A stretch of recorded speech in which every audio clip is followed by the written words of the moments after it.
Naam, Zulhijja ni miongoni mwa miezi mitukufu ambayo Mwenyezi Mungu Subhanahu wa Ta'ala ameuchagua mwezi huo kwa waumini wenye kufanya ibada. Katika mwezi mtukufu wa Zulhijja, Muislamu anatakiwa afanye mambo mengi sana, lakini miongoni mwa hayo mambo makubwa anayotakiwa kufanya Muislamu katika mwezi huu ni kufunga, vile vile kutoa sadaka, lakini vile vile kufanya mambo mema mengi sana mbalimbali.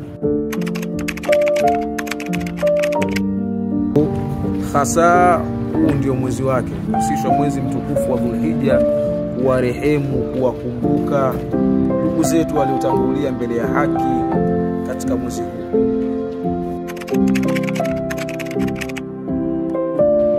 Huu ni mwezi mtukufu na ni miongoni mwa miezi mitukufu ambayo Mwenyezi Mungu Subhanahu wa Ta'ala katika ile dunia ameichagua.